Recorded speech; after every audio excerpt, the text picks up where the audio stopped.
Então leiamos 1 Coríntios capítulo 7, do versículo 25 ao versículo 31.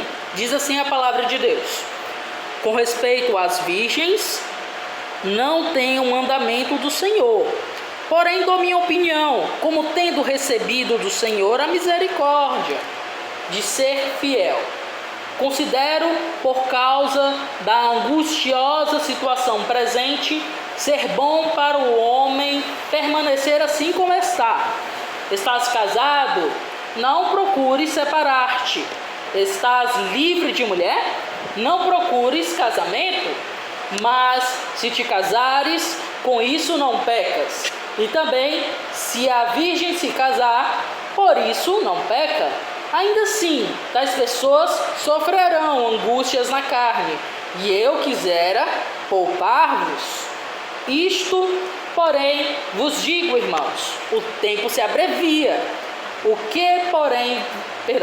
que resta é que não só os casados sejam como se não o fossem, mas também os que choram, como se não chorassem, e os que se alegram, como se não se alegrassem, e os que compram, como se nada possuíssem, e os que se utilizam do mundo, como se dele não usassem, porque a aparência deste mundo passa.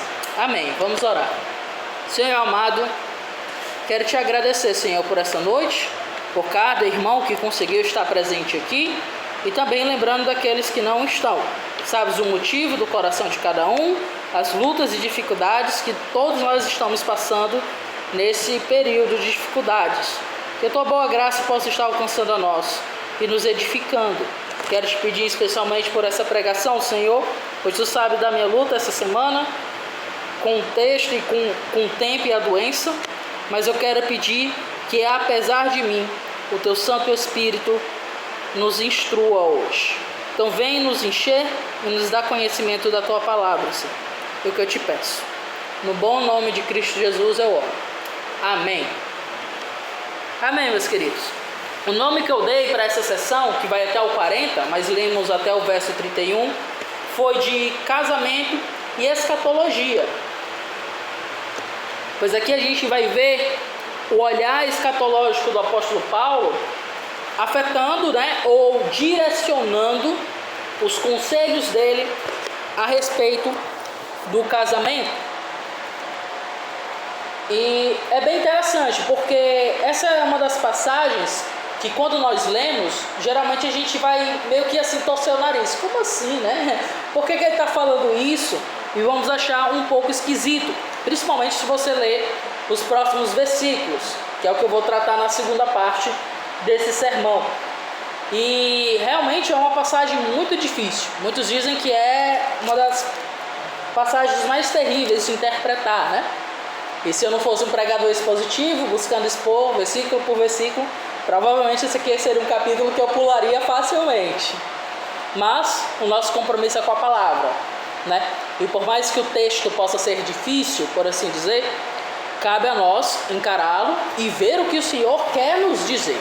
Não podemos selecionar o que a gente gosta de falar. Nós temos que trazer o que o Senhor quer que seja pregado. Então, se o Senhor revelou essa palavra deve ser lida e instruída a nós, tá bom? Mas vamos lembrar aqui onde nós estamos. Nós estamos já no capítulo 7 dessa série de capítulos de 1 aos Coríntios, que foi o escrito do apóstolo Paulo aos irmãos dessa cidade, que era uma cidade rica, era uma cidade portuária, era uma cidade onde havia muitas pessoas, em que a cultura delas estavam complicando o entendimento do evangelho. Essas pessoas em Corinto, muitas delas se sentiam espirituais, crentes espirituais ou crentes maduros, ou pneumáticos, né? Se for usar a linguagem grega, que pneuma vem de espírito, certo? De ar, por isso que o pneu do carro se chama pneu, né? E o estudo a respeito do Espírito Santo é a pneumatologia, ok? Então eles se sentiam nisso, só que os padrões que eles estavam usando para as suas avaliações eram os padrões mundanos. Era o fato de alguém ser de uma nobre linhagem. E aí o apóstolo Paulo vai contrapor, dizendo: não foram muitos de nobre linhagem chamados dentre vós. acordando o pessoal para perceber. Olha, Deus ele não está ligado a uma tradição de genealogia para dizer qual é a denominação, por assim dizer, né? Ou o grupo de cristãos que é o verdadeiro. Não é pela linhagem em si, é pelo evangelho que liberta, é pela verdade do evangelho. Outro problema deles era a sabedoria, a eloquência que alguns tinham. E aí o apóstolo Paulo vai contrapor, dizendo que a loucura de Deus é muito mais sábia do que a sabedoria dos homens, mostrando que a grandeza do evangelho não está pela boa eloquência que algum pregador consegue trazer, mas pelo que a Escritura em si ensina, que para os ouvidos daqueles que não creem vai soar como loucura, não é? E por fim, o poder, a capacidade, era outro elemento que eles levavam como símbolo de status. O apóstolo Paulo vai dizer que a fraqueza de Deus é mais forte que a força do homem, mostrando que essas categorias que esses irmãos estavam trazendo aqui para se sentirem pneumáticos, espirituais, como alguém que consegue manifestar dons interessantes, né, ou mais chamativos, ou alguém que tem uma ligação muito grande. Por isso o apóstolo Paulo vai dizer: ainda bem que eu não batizei muitos de vocês, tirando o pessoal daquela casa. Ou então que era alguém muito eloquente, por isso talvez alguns seguiam Apolo, né, porque ele tinha um linguajar mais acessível, mostrando que não é isso o evangelho, mas o evangelho está firmado na verdade de Cristo, feito dele de amor por nós. E ele vai gastar os 6 capítulos basicamente falando a respeito disso. E quando ele chega aqui no capítulo 7, ele começa a responder as dúvidas que os irmãos de Corinto tinham levado até ele.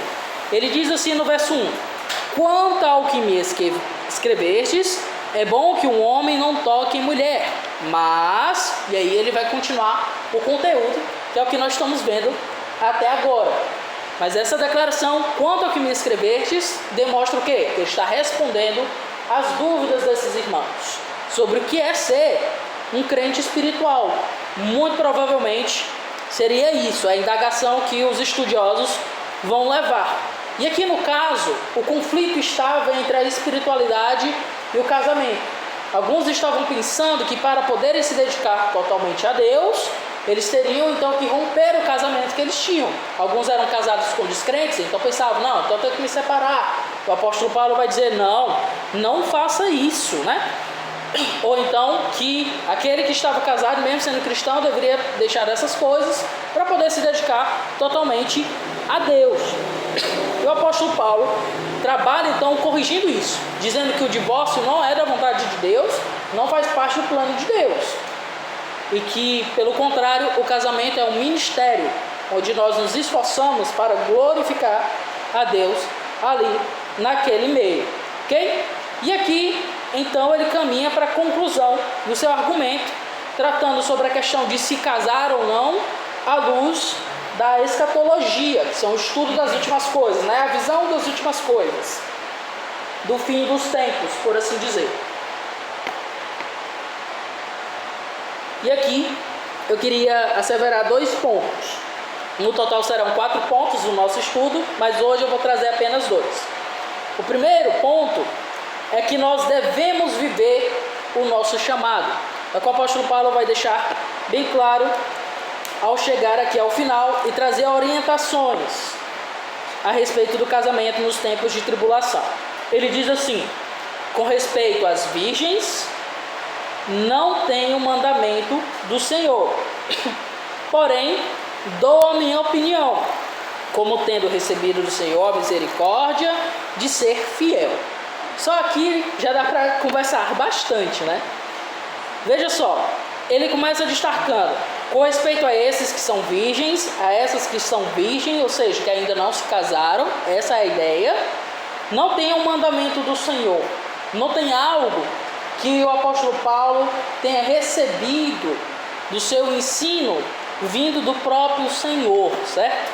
Quando a gente estuda um pouco da vida do apóstolo Paulo, nós vemos que ele se converte e depois de ter toda aquela civilização com a igreja, ele vai passar 3 anos em exílio, onde se acredita, pelo que o texto tende a indicar, que ele foi ensinado pelo próprio Cristo. O próprio Cristo o ensinou, assim como o próprio Cristo ensinou os apóstolos quando eles andaram aqui na terra no seu ministério, que também foi de 3 anos, né? Bem curioso. Então, quando ele diz que não recebeu o mandamento do Senhor, a ideia aqui é que ele não recebeu uma instrução específica da parte do Senhor durante esse período para trazer aos irmãos. Mas ele contrasta dizendo, então, uma vez que eu não tenho esse conhecimento, então vou dar a minha opinião. Mas a opinião do apóstolo Paulo não é qualquer tipo de opinião, né? Seria algo tentando fazer uma analogia, embora ela não alcance a dimensão do que seria aquela questão do conselho de mãe. Sabe quando a mãe diz, olha, não deixa o guarda-chuva, não esquece o guarda-chuva. Você pega e esquece o guarda-chuva, o que é que acontece? Em chuva, né? Parece que ela estava profetizando ali que ia acontecer algo de ruim. Então seria mais ou menos essa a ideia, só que em uma dimensão maior, porque é um apóstolo do Senhor que está falando. E ele traz essa verdade para priorizar a sua opinião. Ele diz, como tendo recebido do Senhor a misericórdia de ser fiel. Ele destaca quem ele é. Alguém que foi comissionado por Deus, que foi considerado fiel de trazer a revelação de Deus. O escrito que vem aqui é inspirado por Deus, faz parte das nossas escrituras, né? E por isso a gente não deve ignorar. É uma opinião importante, é inspirada por Deus. Não foi o Senhor Jesus que disse, mas é algo que o seu servo fiel, um apóstolo, está nos dando pela revelação do próprio Espírito Santo, que o deu misericórdia e o fez ser fiel, ok?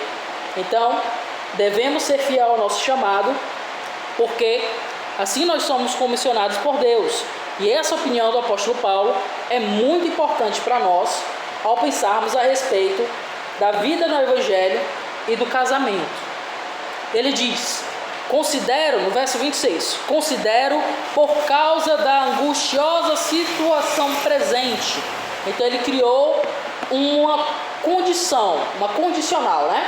Uma vez que a situação presente é de angústia, então há um cuidado que se deve ter com a opinião que eu estou emitindo aqui. É isso que o apóstolo Paulo está dizendo.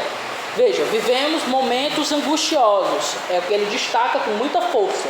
Tanto a opinião dele ser de alguém que é fiel, como a situação presente. E ele diz, considero ser bom para o homem permanecer assim como está.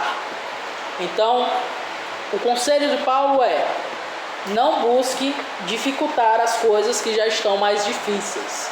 Seria mais ou menos isso. Permaneça no chamado que Deus já lhe deu. E que chamado é esse? Respeito no ministério de ser casado ou ser solteiro. Ele vai dizer no verso 27, estás casado, esse é o seu estado, então não procures separar-te. É a ordem dele. Estás livre de mulher, não procures casamento. Então a ideia do apóstolo Paulo é que, diante da dificuldade e da angústia que se passa por conta da perseguição da fé, não é muito aconselhável buscar a constituição de família naquele contexto. Mas à frente ele vai mostrar o porquê. Porque o foco daquele que está casado vai ser glorificar a Deus por meio de agradar a mulher. E vice-versa, a mulher glorificando a Deus por meio de agradar o homem. E como há o contexto de angústia presente, isso dificulta. Porque ser fiel a Deus vai nos custar um preço, principalmente em contextos de perseguição, que é o que ele vai estar destacando aqui, certo? Então o conselho dele é, continue firme no chamado que Deus já lhe deu. Qual é o chamado? O de ser solteiro ou o de ser casado. Embora lá na frente, ele não vai se opor àquele que está solteiro a se casar, mesmo diante de perseguição. A condicional vai ser os compromissos que ele assumiu e a própria análise do coração. É o que nós vamos ver no estudo da segunda parte, ok? Mas eu estou dando um pequeno spoiler aqui, né? E o verso 28 ele vai asseverar um pouco disso. Ele diz, Mas, se te casares, com isso não pecas. E também, se a virgem se casar, por isso não peca. Mostrando então que não há problema em se casar. Mas a situação de angústia presente nos mostra que devemos ter um certo cuidado diante de momentos difíceis na vida. De perseverar no chamado em que Deus nos deu. Devemos viver. Estamos casados e se estourar uma perseguição contra nós, que hoje não há uma perseguição no nível grandioso, né? É algo mais pormenorizado, aqueles que são casados devem ser fiéis aos seus casamentos. Não devem abandonar a sua esposa. Não devem pensar que deixar a esposa de lado e cuidar do ministério, por assim dizer, vai ser algo que vai te tornar alguém mais espirituais. Que era o erro desses irmãos, que estavam querendo asseverar isso, servir a Deus e negligenciar o cônjuge. Não, de forma nenhuma. Deve permanecer fiel. Mas aquele que está ainda solteiro, ele deve pensar muito bem se deve querer se casar dentro desse contexto de perseguição intensa, onde ele pode sofrer bastante. É o que ele diz na parte 2 do verso 28. Ainda assim, tais pessoas sofrerão angústias na carne, e eu quisera poupar-vos. Então, o casamento ele não é tão convidativo durante o momento de perseguição, porque ele vai tornar ainda mais difícil viver os períodos de angústia. E para se poupar uns aos outros, né? Não expor o outro a uma situação de perigo maior, talvez seja melhor se manter solteiro. Seria essa a ênfase do conselho do apóstolo Paulo. E por isso a gente aprende o compromisso que nós devemos ter em viver o nosso chamado. E essa segunda parte, irmãos, é justamente o segundo ponto do nosso estudo de hoje à noite. É que nós devemos viver cientes dos sofrimentos vindouros, né? Geralmente quando a gente pensa em casamento, em constituição de família, e até mesmo na vida que nós queremos viver, o sofrimento é sempre a parte que a gente não quer pensar, que a gente quer fugir. Mas o apóstolo Paulo ele foi bem claro aqui, né? Tais pessoas sofrerão angústias na carne, e eu quisera poupar-vos. Falando que há momentos da vida em que a angústia pode ser presente, que a rebeldia contra a nossa fé possa ser mais evidente, mais forte, uma perseguição mais ferrenha.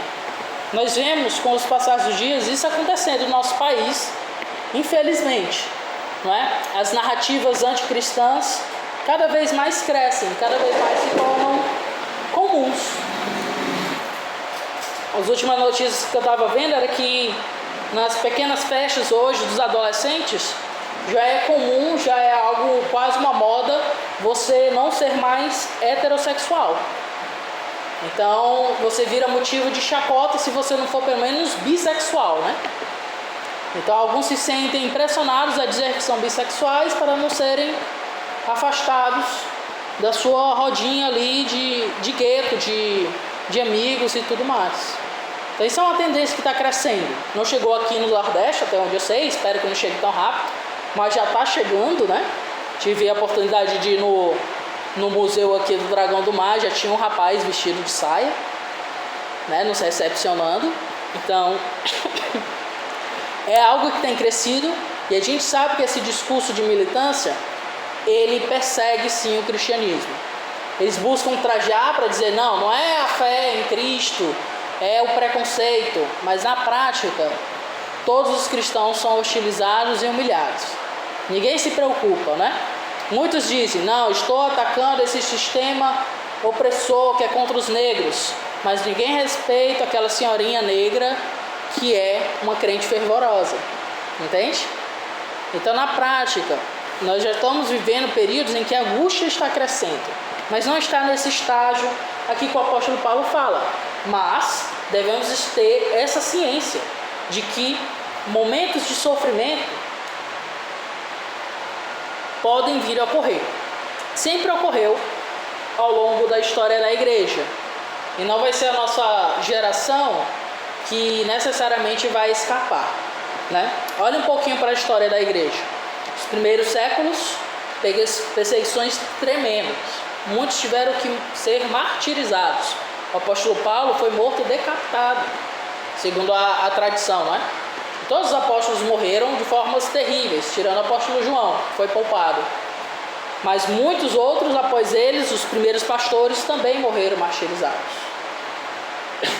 Durante a era medieval, muitos cristãos foram perseguidos por conta da sua fé, como os irmãos valdenses, como aqueles que sofreram com também as cruzadas, que as cruzadas não foram apenas contra os mouros, que são os islâmicos, mas também se atacaram cristãos que não seguiam o ordenamento católico. Na época dos puritanos, tiveram guerras que eles tiveram que travar. O próprio John Bunyan, que é um puritano batista, teve que passar por guerra, e depois dessa experiência traumática ele foi se encontrando em sua fé. Depois deles, quando a gente pensa a época dos avivalistas e tudo mais, tiveram as grandes guerras mundiais, né, um grande choque em todo o mundo cristão.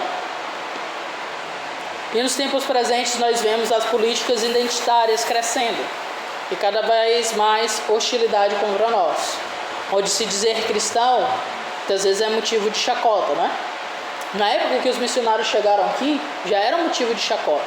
Eles eram duramente repreendidos. As pessoas imitavam bodes quando passavam por eles, né? Querendo dizer, vocês não são ovelhas, vocês são cabritos. Vocês só se parecem, mas não são. Já ouvi testemunho de gente que levou saco de xixi na cabeça. Outros que foram apedrejados, quase morrem. Só não morreu porque alguma pessoa abriu a porta de casa para que se refugiasse. E pessoas foram encontradas mortas no campo ao lado de uma Bíblia. Isso aconteceu 100 anos atrás, ou menos, certo? Quando os missionários chegaram aqui, né? Principalmente aqueles nossos movimentos que chegaram querendo evangelizar o interior do Ceará. Eles foram muito corajosos. Chegaram no Brasil e perguntaram: qual é o lugar mais difícil de evangelizar aqui no Brasil? Aí todo mundo disse: a terra de Padre Cícero, né? Juazeiro. E foram para lá, se debandaram para ali, né? E sofreram bastante. Mas o evangelho perseverou. Tanto que hoje tem um seminário lá, pela graça de Deus. Mas momentos de angústias vão vir. E aqueles que são pais, por exemplo, já vai ter que preparar suas crianças para enfrentar este mundo, porque não tem como deixar elas dentro de uma bolha, né? Seria bom, mas não existe isso. E mesmo se a gente fizesse isso, isso seria um grande mal a elas, porque quando ela for encarar a realidade do mundo afora, ela vai se frustrar, não é? Então temos que prepará-las a entender que ela vai encontrar pessoas assim, que querem ser bissexuais, pansexuais, etc, etc, para poder se encaixarem no movimento. Que vão pensar que a visão dela de mundo, a cosmovisão cristã, é uma visão preconceituosa, o que não é verdade. E nós vamos ter que educá-los no caminho da verdade, e não vai ser fácil. Por isso que às vezes o pensamento sobre casamento deve ser muito bem refletido. Pensar nos parâmetros que o apóstolo Paulo deu, como se você tem o desejo ou também se você tem um compromisso, que é o que a gente vai ver na segunda parte, certo? E veja então o que o apóstolo Paulo fala a partir do verso 29. Isto, porém, vos digo, irmão, o tempo se abrevia. Então ele destaca essa verdade. Assim como ele destacou o fato das angústias presentes e do conselho dele ter que ser levado com seriedade e de você considerar o seu estado, se está casado ou não, certo? Ele também dá proeminência nessa frase, o tempo se abrevia, né? Quando eu digo proeminência é porque o marcador lá no grego é o marcador mais forte que tem, né? Existem várias formas de marcar. Eu marco com cores aqui, para eu me lembrar onde é que está no grego, né? E aqui eu marquei de vermelho, que seria o perfectivo que a gente fala, né? Então onde tem vermelho mostra que é um ponto de proeminência, como se Paulo estivesse botando assim muita força no falar dele, por assim dizer, dizendo assim, ó, presta atenção, seria mais ou menos isso, como se a frase estivesse circulada, pintada, com a setinha apontando, umas luzes, uma seta e a propaganda no Instagram, ó, presta atenção, né? Então é isso que ele está falando, o tempo se abrevia, isso é uma verdade escatológica que nós vivemos, o da iminência, da vinda de Cristo, que as coisas estão caminhando para o fim, que nós somos a última geração, por assim dizer, dos planos de Deus, dentro dos seus decretos, dentro da sua ordem, de salvação da humanidade. O Evangelho está crescendo como aquela semente que foi plantada, está se expandindo e vai se estabelecer. Mas até lá, momentos de angústia, de grande perseguição, há de vir até nós. Principalmente quando a gente lê Apocalipse, né? E aí a gente vê ali que a tribulação ela vai se tornar ainda mais pior. Entretanto, no céu, nós vamos ver um grande louvor, certo? Então ali revela essa verdade. O tempo se abrevia e o que resta é que não só os casados sejam como se não fossem. E aqui ele começa a fazer um paralelo. Ele diz, olha, e agora, não somente os casados vão viver como se não fossem casados, tendo cuidado com esse casamento, tendo cuidado com os tempos presentes para não sofrer a hostilização, mas também os que choram como se não chorassem, os que compram como se nada possuíssem, e os que se utilizam do mundo como se dele não usassem, porque a aparência deste mundo passa. A ideia é que este mundo está se findando. E todas essas coisas que são terrenas, como o casamento, as dores ocasionais, as alegrias ocasionais, a relação de comércio e a vida social que a gente desenvolve no mundo, são coisas transitórias, que hão de passar. E que, dado o contexto de angústia que pode vir, nós temos que ter muito cuidado para não ter o coração afeiçoado nas coisas da terra. Muitas vezes, cristãos se encontram muito angustiados porque prenderam seu coração naquilo que não é eterno, mas as coisas terrenas. E é muito fácil a gente cair nesse tipo de discurso, porque a nossa alma deseja essas coisas. Por exemplo, eu me casei com a minha esposa e eu quero muito ser feliz ao lado dela, não é? Mas se a perseguição vem, ou momentos de dificuldades, não tem como você ter essa plena alegria. Faz parte da vida você passar pelas dificuldades, ainda mais sendo um cristão, que é alguém que é hostilizado naturalmente pela sociedade, como sempre foi ao longo de toda a história da igreja. A gente fala dos puritanos com carinho, por exemplo, mas eles eram hostilizados em sua sociedade. Ninguém gostava deles.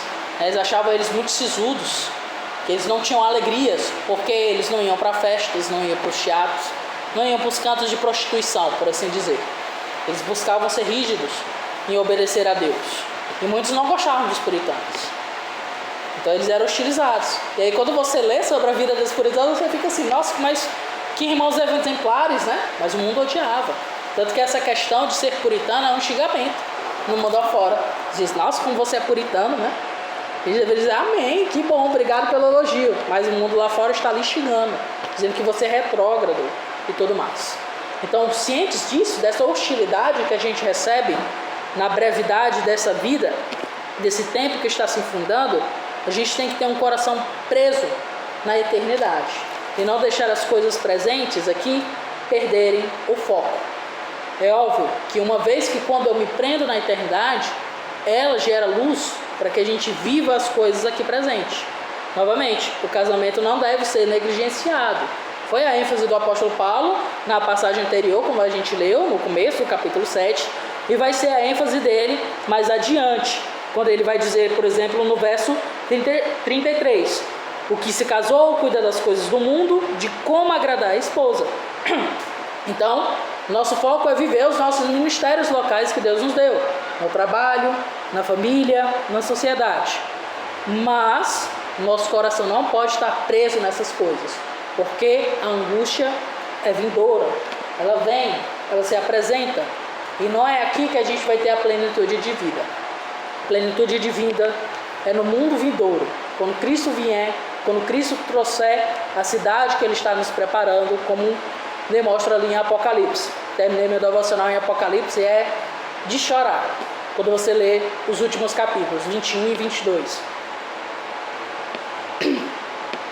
A beleza de um mundo onde não vai haver mais choro, mais dor, nem morte, onde a vida vai ser abundante, todos nós, com todos os povos, estaremos adorando a Deus. Obrigado, minha flor. E amém, queridos. Minha voz já está acabando, né? Então já vou para as aplicações, ok? Vamos lá. Aplicações. Primeiro, o que a gente deve saber mediante o que foi exposto aqui? que o nosso chamado veio de Deus e é transitório, né? Então, se você está casado, se você está solteiro, ou se você vai se casar, entenda que tudo isso faz parte de um chamado que Deus lhe dá. Não foi algo que você conquistou ou fez simplesmente porque você quis, mas algo que veio de Deus, mas que também é transitório. Então devemos ter essa ciência, para não nos apegarmos demais às coisas aqui da terra, mas entender que essas coisas que foram nos dadas, foram dadas por Deus. É a ideia de aprender a olhar para a eternidade a fim de caminhar na terra. Ou como C.S. Lewis gostava de dizer, eu creio no cristianismo assim como eu creio no sol, não porque eu o vejo, mas porque através dele eu vejo todas as coisas, né? É uma frase bonita de C.S. Lewis que demonstra isso. Uma vez que a gente crê em Cristo e na sua palavra, entende a realidade dele, nós podemos caminhar neste mundo guiados por essa verdade, de que o nosso chamado veio de Deus e que ele também é transitório. O mundo vindouro será totalmente diferente. Sentir as afeições. Devemos ter um coração disposto. Devemos ter um coração disposto a sofrer. Essa é uma aplicação um pouco ruim de ouvir, né? Eu gostaria muito de dizer assim, olha, se prepare para ter grande alegria durante a vida.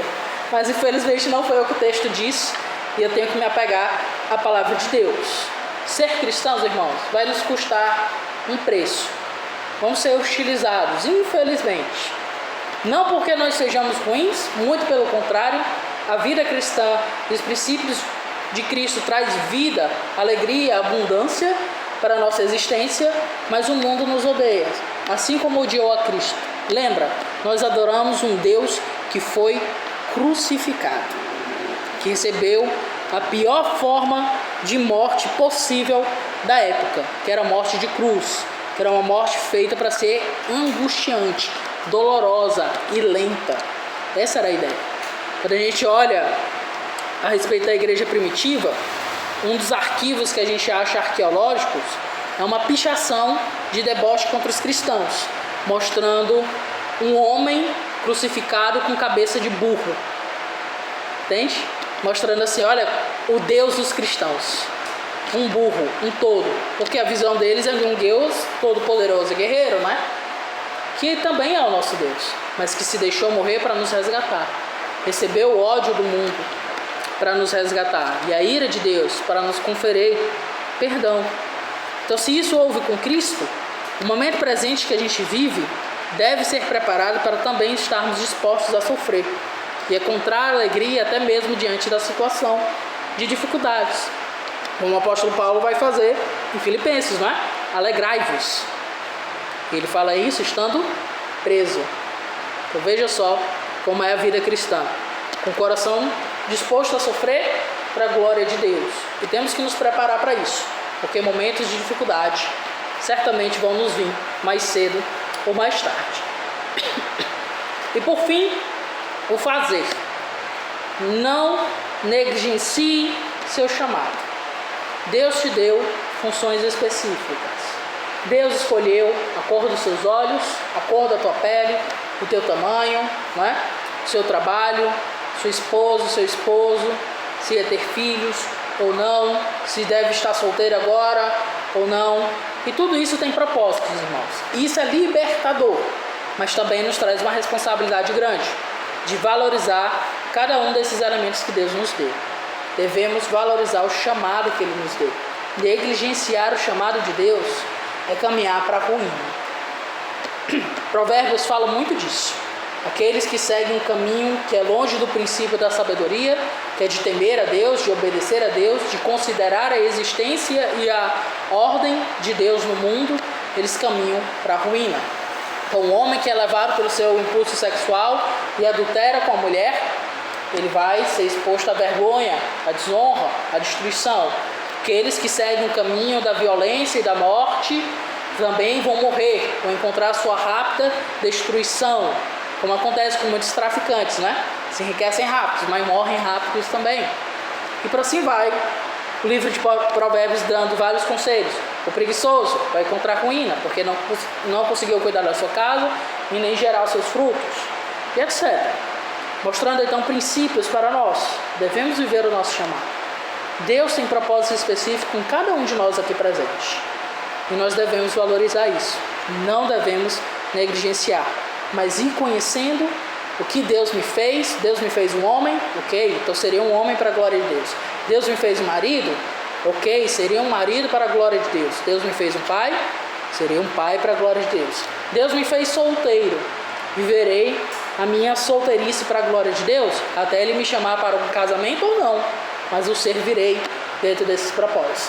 Deus me deu uma comunidade local, então me esforçarei para amá-los e servi-los dentro do que o Senhor me dá. Uma frase que eu guardo no meu coração, que aprendi no seminário, é de que nós somos aperfeiçoados no ministério que nós temos. Muitas vezes nós temos muito medo de praticar a nossa fé porque a gente não se sente apto o suficiente para tal. Mas Deus nos aperfeiçoa durante o ministério. Então não pense que você tem que se preparar por demais para aí sim poder começar a fazer algo. Não. Você serve naquilo que Deus te dá a oportunidade e se capacita para aquilo durante esse momento de serviço, ok? Então não tenham medo de servir a um Deus que é soberano e guia com bondade e amor a nossa vida, pois é somente servindo a Ele que a gente encontra a alegria real, mesmo diante de sofrimentos vindouros. Amém? Amém. Vamos orar ao Senhor e agradecer por essa noite. Bendito Deus, eu quero te agradecer, Pai, por esse tempo que foi mais curto, mas ainda assim foi debruçado na Tua Palavra. Quero te pedir pelo coração de cada um aqui presente, que eles possam ter sido cheios do Teu conhecimento e da exposição da Tua Palavra que foi feita aqui. Vem nos abençoar, Senhor, e nos dar um coração comprometidos com o chamado, com os ministérios que o Senhor nos deu, seja no casamento, que foi a ênfase aqui do texto, seja os outros que eu fui asseverando ao longo aqui da exposição. Mas que a nossa vida possa redundar glórias em Ti, que possamos ter firmeza e alegria mesmo diante das angústias vindouras, Senhor. Que a nossa fé, o amor, a devoção a Ti possa ser mais forte do que as ameaças que vêm do mundo ao fora. Sabemos que os tempos são difíceis, estão se dificultando, mas sabemos que Tu és o soberano, que guia a nossa vida nesse caminho. E eu te rogo por isso, então, sê conosco, é o que eu te peço. No bom nome de Cristo Jesus. Amém.